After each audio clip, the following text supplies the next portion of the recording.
Hello everyone, can you hear me? Uh, can Yes, everybody? Okay, can hear you. let's start with the first problem. I sent the link of it in the chat now. Take 2 minutes to read it. Okay.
Okay, so for this problem, we are given an undirected graph with n vertices, numbered 1 to n, and we have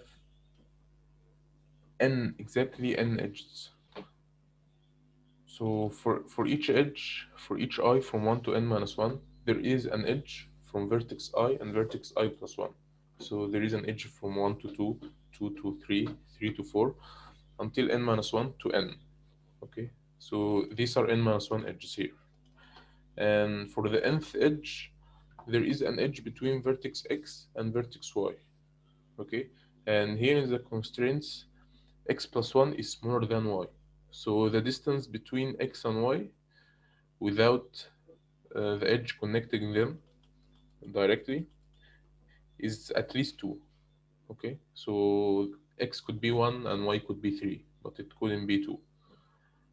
Okay, so the problem wants us to count for each k from 1 to n minus 1, count the number of pairs ij such that I is smaller than j, and the shortest path between I and j is exactly k.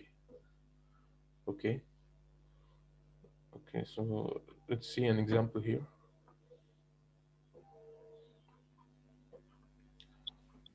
So here we are given n equals to 5 and x equals to 2, y. So that means that 2 is connected to 4 directly. So we have an edge between 2 and 4. And the graph here, as we explained, 1 connected to 2, 2 to 3, 3, 4, 4, 5. And we want to find for each k from 0 to n minus 1, from 1, not 0. So for each, can you mute your mic, please, if you're not using it? Okay. Um, so for each k from 1 to n minus 1, we want to find the number of pairs such that the shortest path between them is exactly 2.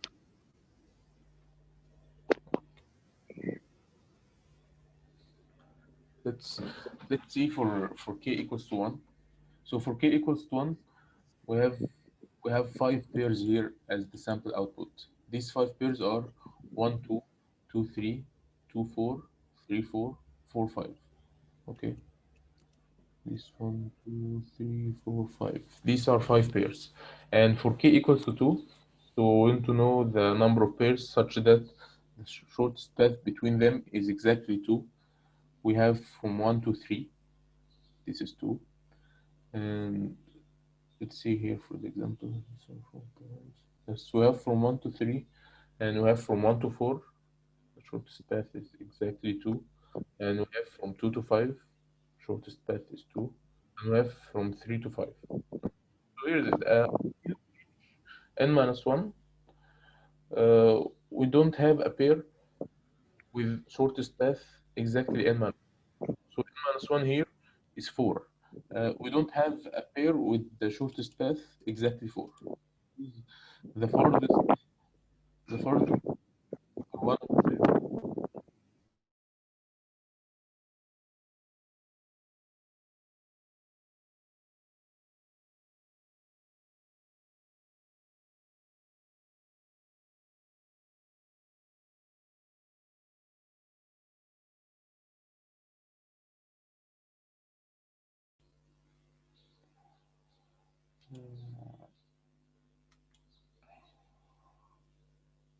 Okay, that's good.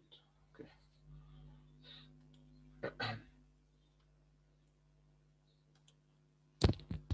You all hear me? Okay. So that's the problem now. So we want to count for every k from 1 to n minus 1 the number of pairs such that the shortest path between them is k. And the constraints here is small. We have n is up to 2 times 10 power 3. So we can make a solution of O of n squared. So we can actually loop over every pair. So we can loop over every I and j. And then somehow no and okay, and then if we got the shortest path between I and j somehow in constant time or very small time, uh, we can increase if the shortest path, for example, is 2, so we can increase the number of shortest paths of size 2. Okay. Any ideas how to solve this problem? Anyone have ideas for a jump solution?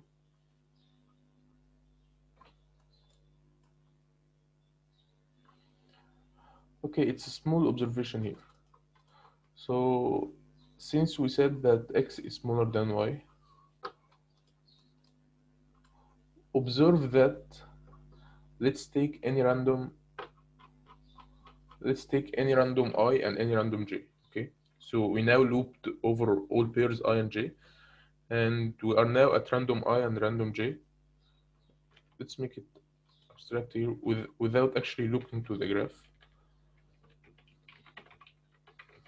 So we have n, for example, equals to 7, x equals to 3, y equals to 6. Okay, x is always smaller than y. X plus 1 is smaller than y. Okay, so let's imagine we are at I equals to 2 and j equals to 7. Okay, the last node. So what do you think the shortest path, or how to calculate the shortest path between I and j here? So the shortest path is either, it is actually the minimum of j minus I, because from I to j, every node is connected to its previous node. Okay, so 2 to 3, 3 to 4, until, so 7 minus 2 is 5. So it is the minimum between 7 minus 2, or actually getting from I to x, and then from x to y, and then from y to j, right? It should be here 1 plus 1, which is 2, plus 1, which is 3. So how can we get that? So it's x minus I plus y minus j, or plus j minus y plus 1, right? So the shortest path is the minimum between them. But here's the thing, we don't know that y, so we don't know that always y is smaller than j. So it won't work to subtract y from j. So we make absolute value, right? Because if y is greater than j, we will also get the difference between them. So if j is equals to 5 and I equals to 4. So it's clear now that the shortest path between them is 1, right? So 5 minus 4. But for this calculation here, uh, so if, for example, we have n equals to 20, and we have here 5, 10, and we have x equals to 2, y equals to 11. So for this, we will get, for the first part, j minus I will be equals to 5. Okay. For the second part, absolute value of x minus y, which is 3.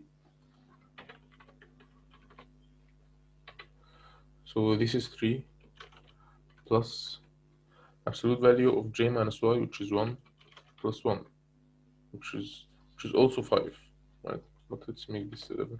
Okay, make this 12. So here it will be 1 plus 1, which is, this is 5, and this would be 6. Okay, so here the shortest path is not going straight from I to J, but I mean not going straight from I to J in the normal path without using XY. So the shortest path is with using X and Y here. So we go from I to X, we go back from I to X. So from 5 we go to 4, then 3, then 2, and then from 2 jump straight forward to 12, goes only one edge, and then from 12 we go to 11. Okay, so that's it. That's the equation for calculating the shortest path for every pair. Okay,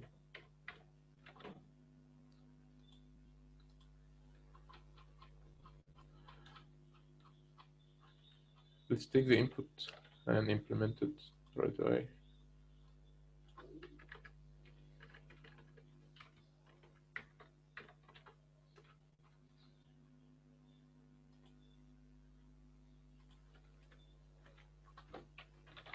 So we'll take n, x, and y,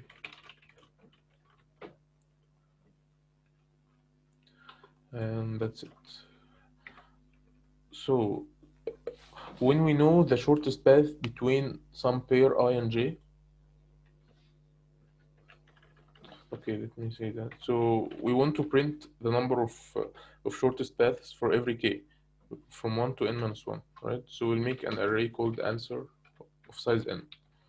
So answer of size 1 will, so answer of size x equals number of shortest paths of size x. That's it. Okay. So whenever we find a pair of shortest path exactly x, so we just increase answer of x by 1. That's it. Okay. We want to initialize every element with 0 because we haven't get to anything yet, and then go to every pair.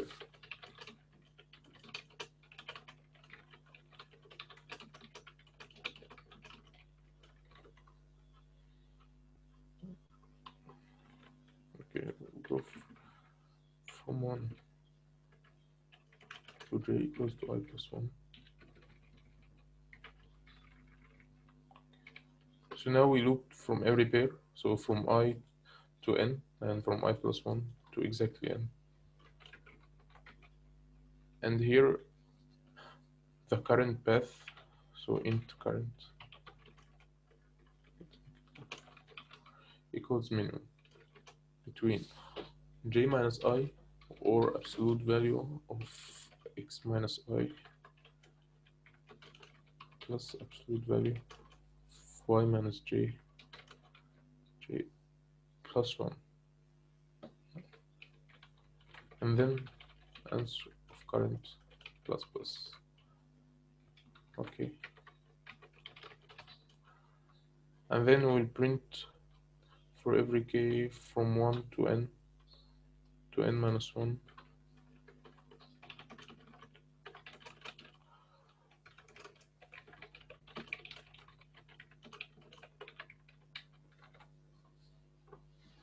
That should be it.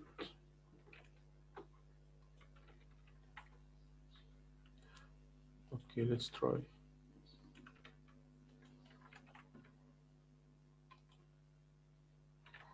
Five, 4, 1, 0.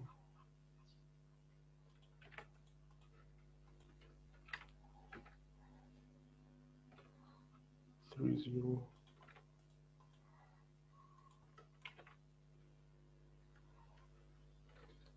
784,200. Okay. So any questions in this problem before I submit?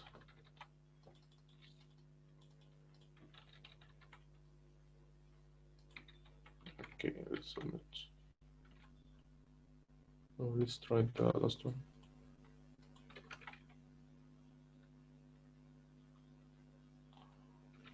Ten, 12, 10, 12, 10, 8, 4, 1, 0, 0, 0.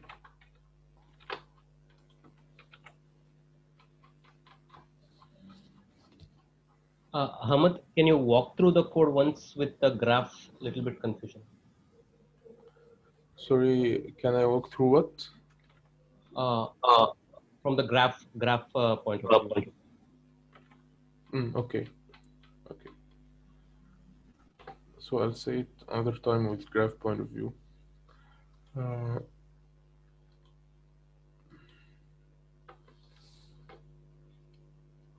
Okay, let's draw some. Let's say we have n equals to 7, x equals to 3, y equals to 6. Okay.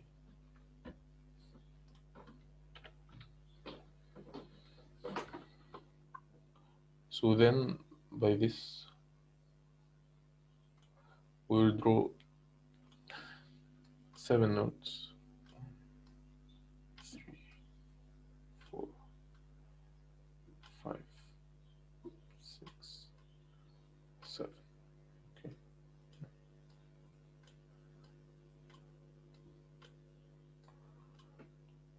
And then we'll connect 3 to 6. So 3 to 6.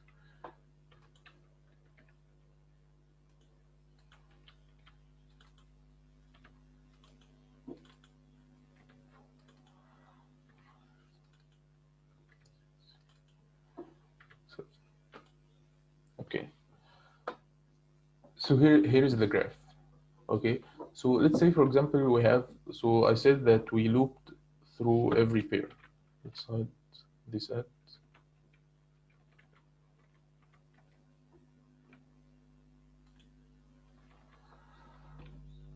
Okay. So let's say, for example, I am at I equals to 2 and j equals to 5. Okay. So I equals to 2, j equals to 5. So I want to calculate the shortest path. The shortest path between 2 and 5. So there are two ways.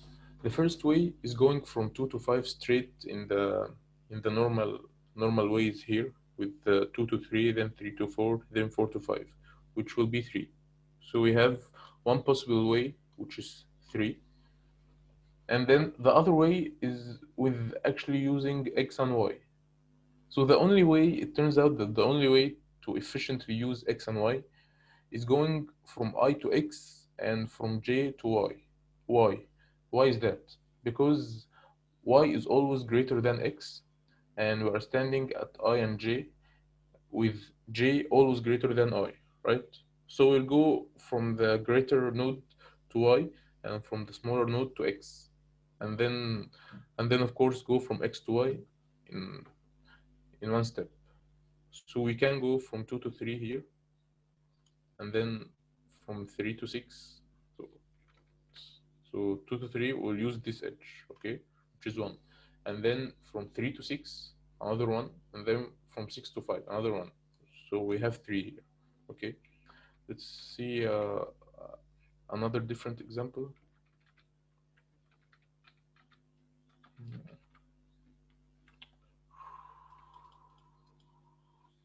So let's say we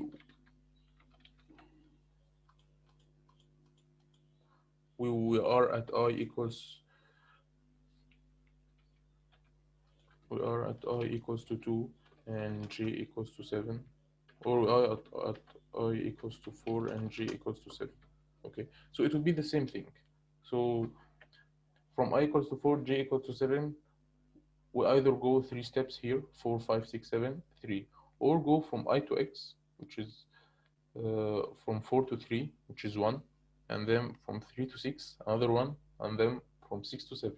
Okay, so we have two possibilities here, either j minus I, or the difference between I and x plus the difference between j and y plus 1.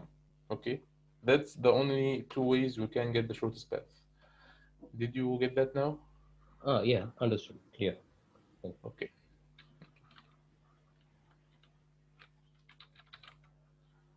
Did you submit or not?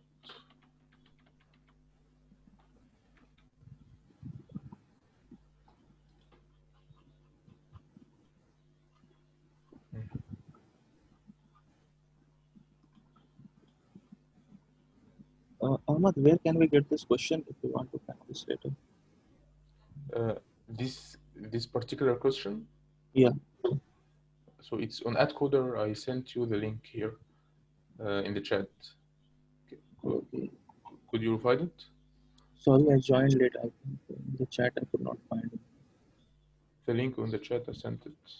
And here is the link to the submission.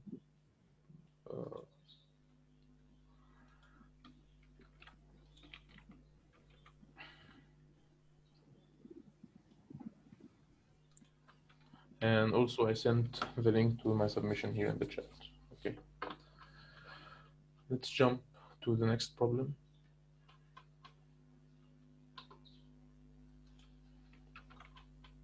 So here, this problem, read the statement carefully. I sent the question here in the chat. Okay.